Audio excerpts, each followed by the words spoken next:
अस्सलाम वालेकुम नाज़रीन, आज का सच के साथ मैं हूं नदीम हुसैन। हुकूमत का ये ख्याल है कि आइनी इदारों पर अदम एतमाद बहुत बढ़ गया है और उसकी वाज़ह मिसाल जो है वो हालिया इंतखाबात के नतीजे में इलेक्शन कमीशन पर तनकीद है। बहरहाल ये पाकिस्तान की तारीख़ रही है कि जब भी इंतखाबात हुए हैं, चाहे वो कौमी इंतखाबात हों, चाहे ज़िमनी इंतखाबात हों, उनको तस्लीम नहीं किया गया और हारने वाली पार्टी ने हमेशा यही कहा कि धांधली हुई है। बाज़ इंतखाबात तो ऐसे भी हुए कि जिसके अंदर जो शरीक इक़्तिदार हैं उन्होंने भी कहा कि धांधली जो है वो हुई है। ज़ाहिर है इस हवाले से आइनी इस्लाहात जो हैं वो तकाज़ा तो बनती हैं, लेकिन इस वक्त जो सियासी पोलराइजेशन हुई है उसके अंदर हुकूमत ये चाह रही है कि इंतखाबी इस्लाहात जो हैं वो लाई जाएँ। इस हवाले से आज जो है वो वफाकी वज़ीर इत्तलात फवाद चौधरी और वज़ीर आज़म के पार्लिमानी अमूर के मुशीर बाबर अवान साहब ने एक मुश्तरका प्रेस कॉन्फ्रेंस की और उसके अंदर उन्होंने उन खदोखाल को नुमाया किया जो हुकूमत का इस्लाहाती इंतखाबी पैकेज है। उसके अंदर वो ये बात कह रहे हैं कि इलेक्ट्रॉनिक वोटिंग मशीन जो है उसको मुतारिफ़ कराना चाहते हैं, वो समुंदर पार पाकिस्तानियों को वोट का हक़ देना चाहते हैं, वो सियासी जमातें जो हैं वो चाहते हैं कि उनकी रजिस्ट्रेशन का अमल जो है उसमें भी तरमीम हो और 2000 अरकान की बजाय 10,000 जिसके अरकान हों उनको जो है रजिस्ट्रेशन दी जाए इलेक्शन कमीशन में। वो ये भी चाहते हैं कि जो सियासी जमातें हैं उनको इस बात का पाबंद किया जाए कि वो सालाना कन्वेंशन जो है वो उनका इनेकाद करें। इसके अलावा वो ये चाह रहे हैं कि जो इलेक्शन की फ़हरिस्तें हैं वो बुनियादी तौर पर जो नादरा का डेटा है उसकी बुनियाद पर की जाएँ और वो उनका ये भी ख्याल है कि हल्का बंदियों का मामला दुरुस्त करने के लिए ये आबादी की बुनियाद पर नहीं होनी चाहिए बल्कि रजिस्टर्ड वोटर्स की बुनियाद के ऊपर जो है वो हल्का बंदियाँ होनी चाहिए। इसके अलावा वो मज़ीद 2 तरामीम भी लाना चाहते हैं। एक तो ये कि सेनेट के जो इंतखाबात हैं वो ओपन होने चाहिए और दूसरी तरमीम वो ये लाना चाहते हैं कि बैरून मुल्क समुंदर पार पाकिस्तानी जो हैं उनको इलेक्शन लड़ने का जो है वो हक़ दिया जाए। ये आइनी तरामीम जो हैं बुनियादी तौर के ऊपर बड़ी वाज़े सी हैं, इसके अंदर ऐसी कोई मुतनाज़ा चीज़ दिखाई नहीं देती है, लेकिन इलेक्ट्रॉनिक मशीन के ऊपर यकीनन एतराज़ात अपनी जगह के ऊपर हैं और अपोजिशन पार्टियों के तहफ़्फ़ुज़ात जो हैं वो अपनी जगह के ऊपर मौजूद हैं। ये वो मंजरनामा है जिस पर करेंगे बात। आपका अपने मेहमानों से तारुफ़ करवाते हैं। हमारे साथ मौजूद हैं सेनेटर कामिल अली आगा साहब, मुस्लिम लीग काफ से उनका ताल्लुक़ है। हमारे साथ मौजूद हैं निहाल हाशमी साहब, मुस्लिम लीग नवाज़ से उनका ताल्लुक़ है और हमारे साथ मौजूद हैं आजिज़ धामरा साहब, पाकिस्तान पीपल्स पार्टी के रहनुमा हैं। इसमें निहाल हाशमी साहब ज़रा मैं आपसे शुरू करना चाहूँगा, ये फरमाइएगा कि जो ज़िमनी हालिया इंतखाबात हुए हैं डस्का से लेके कराची तक, बहुत ज़्यादा आप लोगों को भी एतराज़ रहा और उसके ऊपर जो है आपके तहफ़्फ़ुज़ात जो हैं वो रहे। अगर हुकूमत ये इंतखाबी तरामीम करना चाहती है तो सियासी जो इख्तलाफ है उसको ज़रा साइड पे रखते हुए इसमें काबिल एतराज़ चीज़ है क्या? बिस्मिल्लाहिर्रहमानिर्रहीम। बुनियादी तौर पे आप 2 चीज़ पे मुझे बड़ी शदीद एतराज़ है, मगर मैं आपके सवाल के जवाब दूंगा। अगर आप इजाज़त दें तो मैं आपसे दरख्वास्त करूंगा कि अगर आपको याद हो कि 2000 ये जो डस्का के इलेक्शन हुआ, इस डस्के के इलेक्शन में चंद जो चीज़ें निशानदेही की गई खराबियाँ, तो बुनियादी चीज़ ये थी कि वो खराबियाँ ठीक की गई कि नहीं। वो जो धुंध आ गया था और पोलिंग स्टेशन से जो गायब हो गए थे प्रिजाइडिंग ऑफिसर, उसके लिए क्या किया गया। वो जो इख्तियारात का मिसयूज़ हुआ था प्रोविंशियल गवर्नमेंट के जानिब से, जिसकी निशानदेही ना सिर्फ सुप्रीम कोर्ट ने की बल्कि इलेक्शन कमीशन ने भी की। क्या उस पर होना तो ये चाहिए था कि मौजूदा हुकूमत को सबसे पहले उन जो निशानदेही की गई थी उन पे कार्रवाई की जाती कि जो वजूहात जो अवामिल थे जिसके वजह से ये कुछ हुआ। देखिए पैटर्न ठीक है, नीयत ठीक नहीं है, उसकी जो इंटेंशन है वो ठीक नहीं है, उसका ऑपरेशन करने का तरीक़ाकार ठीक नहीं था। तो इसकी निशानदेही ना सिर्फ इलेक्शन कमीशन ने की, ना सिर्फ सुप्रीम कोर्ट ने की, उस पर क्या किया इन दोनों वजीरों ने। अब रह गया वजीर इन दोनों वजीरों का, तो ये बेचारे चिपिद्दी ना चिपिद्दे के शोरबा, इनकी क्या हैसियत कि ये आकर के पाकिस्तान के दीगर कौमी सियासी जमातों को ये बात बताएं कि आपने ये करना और ये नहीं करना। और ये जो दोनों लोग हैं ये तो बिल्कुल बने अलग टप्पू टाइप के, बकलोल टाइप के लोग हैं, हर पार्टी को ज्वाइन करते रहते हैं, हर जमात में घुस जाते हैं, इनका कोई क्रेडिबिलिटी नहीं है, इनका कोई किरदार नहीं है। तो ये किरदार वाले लोग आके बैठ के बात करें, हालांकि इस गवर्नमेंट में किसी का भी किरदार नहीं। अब जो बुनियादी चीज़ नदीम साहब मुझे आपसे भी शिकायत है वो ये है कि बात करनी चाहिए थी आज किस चीज़ पे कि यूरोपियन यूनियन में जो हमारे खिलाफ करारदाद पास हुई इस पे बात करें, आज बात करें कश्मीर के ऊपर, आज बात करें यूएई पे, आज बात करें सऊदी अरब पे, आज बात करें चाइना ईरान जो मुआहदा हुआ उस पे, आज बात करें उन फॉरेन पॉलिसीज़ पे जो हमारे मुल्क को एक अजीब अंधेरे कुएं की तरफ धकेल रहा है। तो बात ये नहीं, ये बहुत सतही और छोटी बात है। ठीक, और मैं इसमें निहाल हाशमी साहब आता हूं क्योंकि वो इश्यूज अपनी जगह के ऊपर हैं, लेकिन चूंकि जहां भी मैं आता हूं निहाल हाशमी साहब पहुंच जाते हैं। जी निहाल हाशमी साहब मैं आता हूँ, वो इश्यूज चूँकि हैं बड़े हैं, उन पे यकीनन बात हो भी रही है, कर भी रहे हैं, लेकिन ये एक इस्लाहाती पैकेज चूँकि हर इलेक्शन के बाद ये सिलसिला शुरू हो जाता है। आजिज़ धामरा साहब, आपको भी कराची का जो इलेक्शन है 249 का, उसके अंदर मुस्लिम लीग नवाज़ की भी तनकीद का सामना है, जाहिर है कि उसके नताइज जो हैं वो रोक दिए गए हैं, दोबारा रिकाउंटिंग हो रही है। तो अगर इंतखाबी इस्लाहात की तरफ बढ़ा जाता है तो जो मैंने अक्स किया है निहाल हाशमी साहब की बात से कि वो इलेक्शन कमीशन को ज़्यादा मौसर बनाया जाए, या ये जो हुकूमत कह रही है इसके अंदर क्या इख्तलाफी नुक्ता नगाह है? बिस्मिल्लाह रहमान रहीम। देखें, पहली बात तो ये है कि हुकूमत को ये जो इस्लाहात इलेक्शन के नज़र आ रहे हैं उसकी वजूहात सिर्फ एक ही हैं, वो ये कि 11 ज़िमनी इंतखाबात में सिर्फ 10 इंतखाबात ये हार चुके हैं, एक ये इंतखाब जो है वो जीत चुके हैं। इसलिए उनको अपोजिशन की इसलिए जरूरत पड़ रही है क्योंकि वही वजीर आजम, वही हुकूमत और उनके वज़रा जो है हर कानून साजी में अपोजिशन पे ये इल्जाम लगा दें कि ये तो हमसे एनआरओ मांगते हैं। पहली बात तो ये हुकूमत गारंटी दे इस कौम को कि इंतखाबी इस्लाहात के बारे में वो अपनी जो पुरानी एक कैसेट लगी हुई है टेप रिकॉर्ड में कि एनआरओ नहीं दूंगा, एनआरओ नहीं दूंगा, ये चोर हैं, ये डाकू हैं, तो क्या जरूरत आप पूछी है कि आप उन्हीं लोगों से फिर एक बार फिर बात करने के लिए तैयार हैं। इसलिए यहाँ पर भी इनकी एक मुनाफकत है। इस्लाहात जो है वो मेरी भी नीड है, बहैसियत वोटर, बहैसियत सियासी कारकुन, बहैसियत पॉलिटिकल पार्टी, वो आपकी भी नीड है। मगर इशू ये है कि आपको पार्लियामेंट में मौजूद तमाम स्टेक होल्डर से बैठ के बात करनी पड़ेगी। इस तरह मीडिया में आके प्रेस कॉन्फ्रेंस करने से कोई फर्क नहीं पड़ेगा, क्योंकि आइंदा अगर अपोजिशन ने ये बात कह दी कि हम इस्लाहात चाहते हैं, जो कि हर पार्टी का अपना अपना एक मौक़िफ़ है, तो ये देखना नदीम साहब, आप भी इधर हैं और हम भी इधर हैं, ये एक हफ्ते के बाद बयान दे देगा इनका प्राइम मिनिस्टर कि जी मैं तो ये एनआरओ मांगते हैं, मैं तो इनसे बैठना पसंद नहीं करूंगा। अब जिस अपोजिशन से आप बैठना पसंद नहीं करते, आप असेंबली में आने के लिए तैयार नहीं होते हैं, तो ये इस्लाहात किससे बात करके आप करेंगे? मैं आजिज़ धामरा साहब आता हूँ वापस, मुझे एक ब्रेक लेना पड़ रहा है। नाज़रीन, हमारी गुफ्तगू जारी है, एक मुख्तसर से कमर्शियल ब्रेक का वक्त हुआ है, मिलते हैं इस वक्फे के बाद।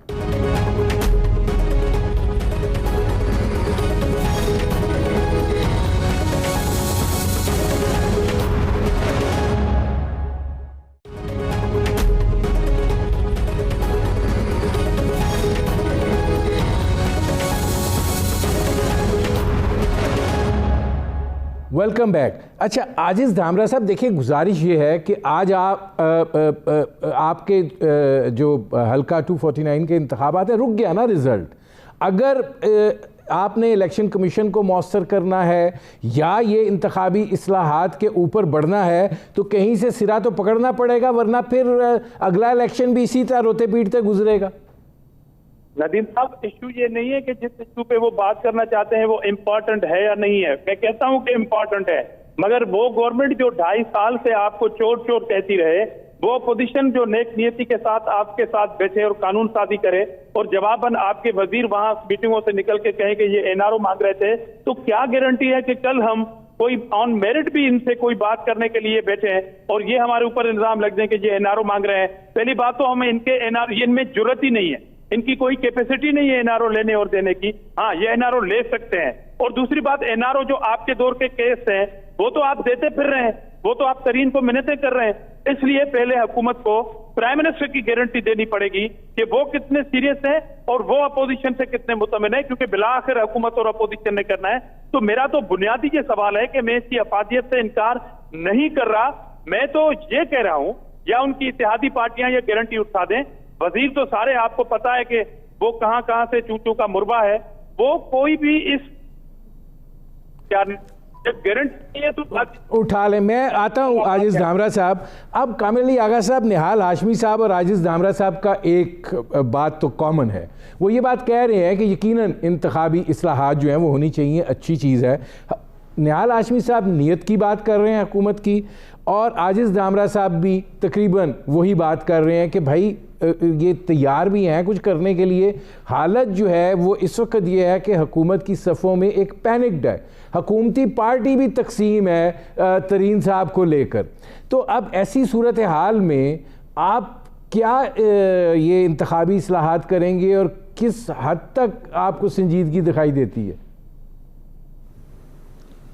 देखिए, मेरी गुजारिश थोड़ी मुख्तलिफ है। मैं इस बात को यकीनी तौर पे समझता हूँ कि जो रवैये आज तक हुकूमत में होने वाले लोगों के होते हैं कि उसके साथ जो फिर अपोजिशन के होते हैं ज़रा थोड़े मुख्तलिफ होते हैं, उनकी ज़रूरियात भी मुख्तलिफ होती हैं। लेकिन इलेक्शन इस्लाहात जो है वो नदीम हुसैन देखें, वक़्त की अहम तरीन ज़रूरत है और हर पार्टी और हर सियासी आदमी का ये मौक़िफ़ है कि इस्लाहात होनी चाहिए। अब होनी कैसे चाहिए?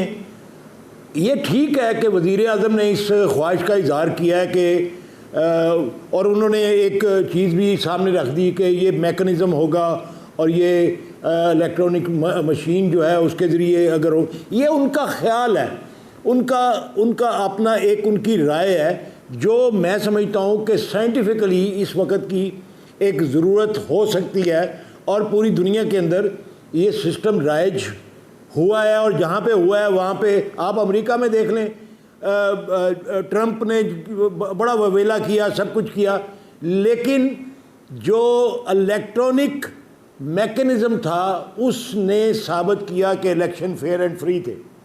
तो और बड़े बर वक़्त तो उसके नताइज भी आ गए। ये एक राय है, लेकिन मैं ज़ाती तौर पे समझता हूँ कि पार्लियामेंट जो है वो एक रास्ता है इस सारे मसले को हल करने का।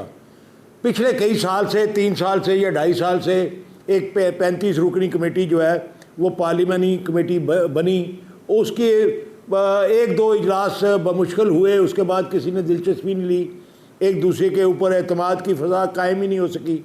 लेकिन मैं आपको एक बात और बताता हूँ, आपके इल्म में है कि 2016 में एक कमेटी बनी थी और वो बनी थी जंगीर बदर सेनेटर मरहूम की क़यादत में, वो कन्वीनर थे उस कमेटी के, और वो पार्लिमानी कमेटी थी। दोनों ऐवानों की मुश्तरका नुमाइंदगी से वो कमेटी बनी। मैं भी उसका रुकन था। बड़ी मेहनत की गई, इलेक्शन कमीशन ने भी बड़ी मेहनत की और बहुत सारे जो स्टेक होल्डर्स थे उनको इसके अंदर शामिल किया, मशावरत की, उसकी सिफारिशात मरतब हुई, उसके बाद लेजिस्लेशन भी उसके अंदर रिकमेंड की गई। लेकिन बदकिस्मती ये है कि उस वक़्त की हुकूमत ने उसको कमेटी को तो फैसिलिटेट किया, लेकिन कमेटी की सिफारिशात को कानून साजी के लिए इजलास के अंदर पेश ही नहीं किया। तो ये मैं समझता हूँ कि हर हुकूमत के अपनी अपनी प्रायोरिटी है। अगर इस हुकूमत की ये प्रायोरिटी बन गई जी, आगा साहब मैं आता हूँ, हाथ होनी चाहिए जी। अब तो निहाल हाशमी साहब ये जो चीज देखें, पार्लियामेंट सुने, मेरी बात सुने जी, मेरी बात सुने, मैं आखिरी एक फिक्र जी, वो ये है कि अगर इस हुकूमत की ये प्रायोरिटी बन गई है, इस वजीर आज़म की ये प्रायोरिटी बन गई है, तो बराए मेहरबानी इसको जरिया बनाए पार्लियामेंट, पार्लियामेंट के अंदर बैठ के किसी की कोई एनआरओ की बात नहीं होगी, किसी की ना एनआरओ देने की बात होगी। एक कमेटी जो है पार्लियामान की, जो नई अगर बननी है तो नई बना लें, उसके अंदर बैठ के इन सारी इस्लाहात को मुत्तफिका तौर पे डिस्कस करके मुत्तफिका तौर पे मरतब किया जाए। निहाल हाशमी साहब, अब गुजारिश ये है कि इंतखाब आपने भी लड़ना है, और अगर इंतखाबात होने हैं और उसके नतीजे में फिर वही हला हला मचनी है, वही धांधली का शोर उठना है, वही एतराज़ात और तहफ़्फ़ुज़ात जो हैं वो होने हैं। आपका बयानिया भी है कि फ़ौज को बाहर रखो, अगर फिर वो ये 249 में भी कहना है कि नहीं बक्से जो हैं वो उनके हवाले करो।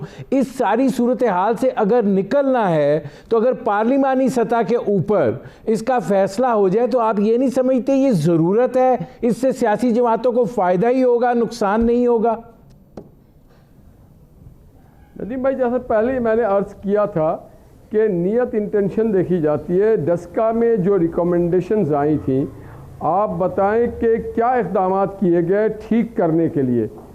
मसलन जो एसपी साहब थे उनके हवाले से जो बात थी, जो डीआरओ साहब थे उनके हवाले से बात थी, जो डीएसपी साहब थे, जो एसी साहब थे, जो डीसी साहब थे, जो चीफ सेक्रेटरी साहब थे, उनके बारे में, उनके किरदार के बारे में जो निशानदेही की गई थी, उसके ऊपर क्या हुकूमत ने हिकमत अमली अपनाई। निहाल हाशमी साहब, ये वो शिकायत है नहीं, निहाल हाशमी साहब, ये वो शिकायत है जो पीपल्स पार्टी करती थी जब नून लीग इक़्तिदार में होती थी, नून लीग करती थी, पीपल्स पार्टी होती थी। अब तहरीक इंसाफ है तो दोनों मिल के कर रहे हैं। अब आप कराची में पीपल्स पार्टी पे एतराज़ उठा रहे हैं, तो ये उसी का तो इलाज है नदीम भाई, ये उसी का इलाज है। तो लेने में आपने बीच से बोल के आपने ट्रेन को दूसरी पटरी पे लगा। मैं ये कहना चाह रहा हूं कि हम नहीं कह रहे, पीपल्स पार्टी नहीं कह रही है, ये इलेक्शन कमीशन ने कहा है, ये सुप्रीम कोर्ट ने कहा है। ये जो कहा है, ये जो बुलाया गया था वो 10 पीओ को कहाँ गुम हो गए थे, ये मेरी नहीं है आओ बका, ये तो सुप्रीम कोर्ट की ऑब्जर्वेशन थी, ये इलेक्शन कमीशन की ऑब्जर्वेशन थी। तो मौजूदा जो हुकूमत है सिलेक्टेड, इसने क्या इसमें इस्लाह किया? तो इसमें अगर कुछ नहीं कर सकी, जो हालिया है जहां पे 13 वो पॉइंट्स दिए गए, 13 नुकात दिए गए कि ये खराबियां थी, इसको दुरुस्त किया जाए, इसको ठीक किया जाए।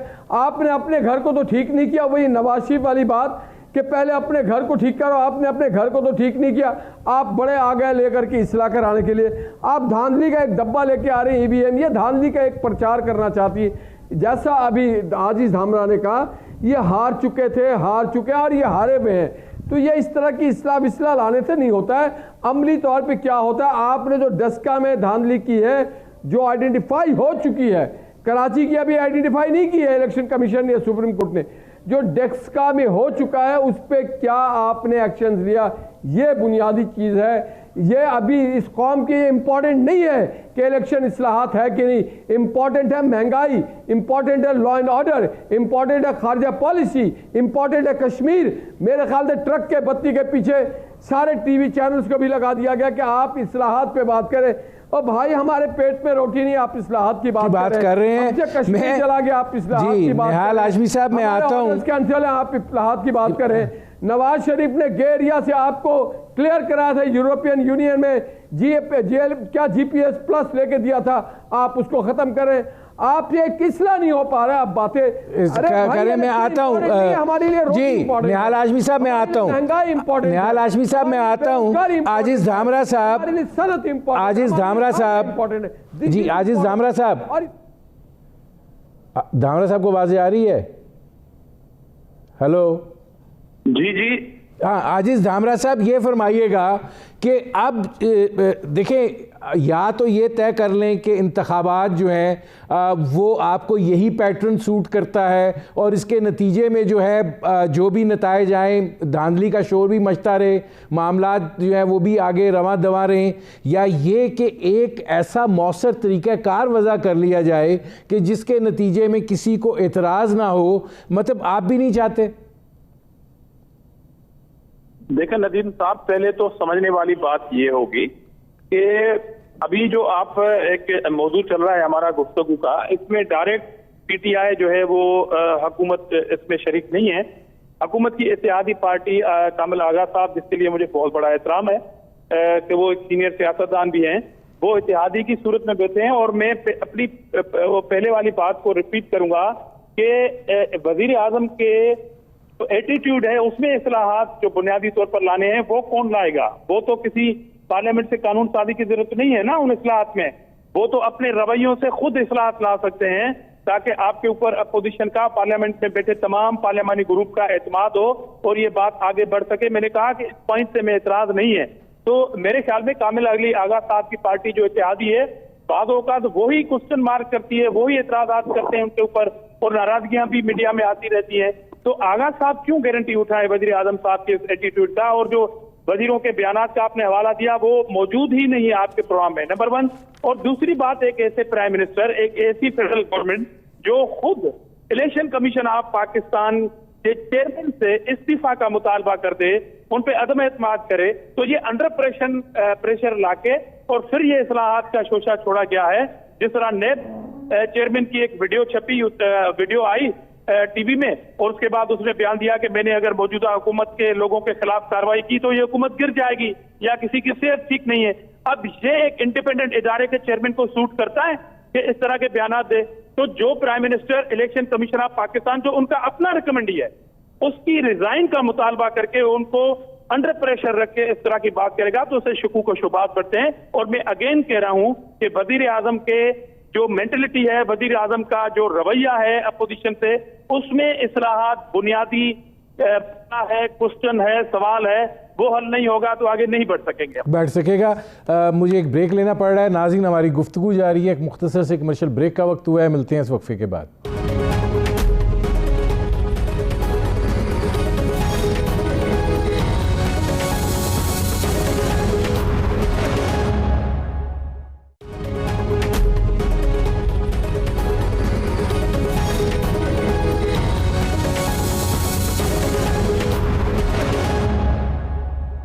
Welcome back.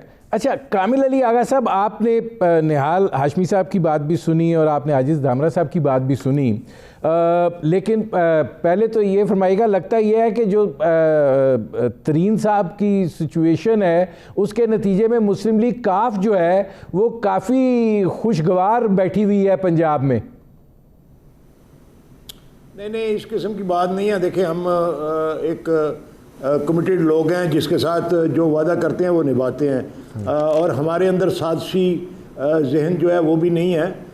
हम अलाई हैं हुकूमत के और उसके साथ चल रहे हैं। जहाँ हमें कोई कमी बेशी नज़र आती है उसकी निशानदेही करते हैं, जहाँ कमज़ोरी नज़र आती है उसकी निशानदेही करते हैं, जहाँ डिलीवरी की बात होनी चाहिए उसके ऊपर हम अपने तहफ़्फ़ुज़ात का इज़हार करते हैं। ये जो इलेक्शन वाला मामला है इसके अंदर देखें, इमरान खान की नीयत मुझे साफ नज़र आ रही है, क्योंकि नहीं, कामिल अली आगा साहब, इसमें सवाल ले लें जो मैं आपसे सवाल बुनियादी करना चाह रहा था। बात जो है, कामिल अली आगा साहब, सवाल ले लें जो बुनियादी सवाल करना चाह रहा था। सवाल ये था आपसे, एक मिनट सवाल सुन लें। सवाल ये है कि एक ऐसी हुकूमती पार्टी जो अपने अंदर से भी कमज़ोर हो चुकी हुई है, जहांगीर तरीन ग्रुप के सामने आने के बाद अगर ये ग्रुप आइंदा बजट इजलास में खामोश होकर बैठ जाता है साइड के ऊपर, तो हुकूमत कहाँ है कोई नहीं जानता। ऐसी हुकूमत जो है जब वो इस तरह का इस्लाहाती पैकेज देगी तो आप क्या समझते हैं कि अपोजिशन जो है, ज़ाहिर है बड़ी जमातें मुस्लिम लीग नवाज़ और पीपल्स पार्टी हैं, वो इतनी आसानी के साथ कुछ हुकूमत को कबूल करने देंगी? देखिए, बात यह है नदीम हुसैन, ये मैं पहले भी अर्ज़ कर चुका हूँ कि हम किसी साजिश का हिस्सा नहीं बनते। हमने हमेशा जिसके साथ जो मुआदा किया उसको निभाया है। हमारा इस हुकूमत, इस पीटीआई के साथ जो मुआदा है हम उसको निभा रहे हैं। 5 साल का मैंडेट है, उसके लिए हमने जो उनके साथ एग्रीमेंट किया उसके तहत हम उनके साथ चल रहे हैं। अगर हमने हुकूमत गिरानी होती तो हमारे पास तो नून लीग की एक खुली ऑफ़र थी, आपको पता ही है, हर किसी को पता है, लेकिन हम उसका हिस्सा नहीं बने। उसके बाद अगर जहांगीर तरीन साहब आज मैदान में आए हैं तो हम ना तो हमने इस सिलसिले में किसी साजिश के लिए उनके साथ रब्ता किया है, ना हम इंशाल्लाह इस किस्म की कोई जो है वो साजिश का हिस्सा बनेंगे या किसी। लेकिन जहांगीर तरीन साहब ने तो आज फिर क्लियर कह दिया कि मैं मुतमईन हूँ इमरान खान साहब की जो उन्होंने अली जफ़र का जो ड्यूटी लगाई है उसके साथ मैं तावन करूँगा और क्या नाम है इस मसले का हल मुझे नज़र आ रहा है। और वो उन्होंने ये भी कहा कि न मैं किसी ना नून लीग के साथ राब्ते में हूँ, ना पीपल पार्टी के साथ राब्ते हूँ। तो बात इसमें इमाम क्रिएट करने की तो कोई ज़रूरत नहीं। अगर उनकी पार्टी के अंदर कोई तहफ़्फ़ुज़ात हैं 10-20 लोगों को या 50 लोगों को, तो वो उनका हक है, वो जाने और इमरान खान साहब जाने और उनकी पार्टी जाने। हम उसका हिस्सा बनने के लिए ना पहले हमने कभी कावश की, ना हम अब करेंगे, ना हम इस किस्म की किसी जो इंट्रीग है उसका हिस्सा बनेंगे। हम जिसके साथ कमिटेड हैं उसके साथ कमिटेड हैं और हम ये कोशिश करते रहेंगे कि इमरान खान की हुकूमत आवाम को डिलीवर करे। हम उसके ऊपर तहफ़्फ़ुज़ात भी रखते हैं, उसके मुतल्लिक़ हम उनको बताते भी रहते हैं। और ज़ाहिर है हम अलाई हैं और अगर उनकी पार्टी एट स्टेक होगी इलेक्शन के दिनों में, तो हमारी पार्टी भी जो है एट स्टेक होगी। इसलिए हम चाहते हैं कि हुकूमत की कारकर्दगी बेहतर हो ताकि अगले इलेक्शन के अंदर जो है वो बेहतर नताइज कामिल अली आगा साहब मैं आता हूँ। निहाल हाशमी साहब ये फरमाइएगा कि क्या आप लोग ये समझते हैं कि बजट जो है वो मौजूदा हुकूमत के लिए एक बहुत बड़ा चैलेंज होगा और ये आइनी इस्लाहात पर बात करना जो है वो इसलिए कोई मानी नहीं रखता?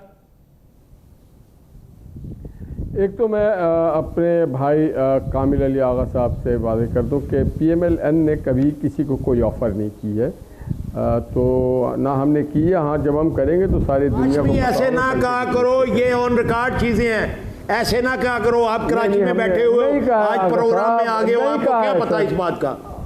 और सर मुझे पता है, तो 50 दफ़ा हो चुकी है। और सर मियां नवाज शरीफ आपने नहीं कहा ना, आपकी हैसियत उस पार्टी में क्या है आपको पता है, मुझे भी पता है। अरे सर जो आपकी हैसियत है वो मेरी हैसियत है। और नवाज शरीफ आपके साथ हाथ में लाने के लिए तैयार नहीं होता, क्या बात करते हो आप? और सर जो आपकी हैसियत है सर वो मेरी हैसियत है।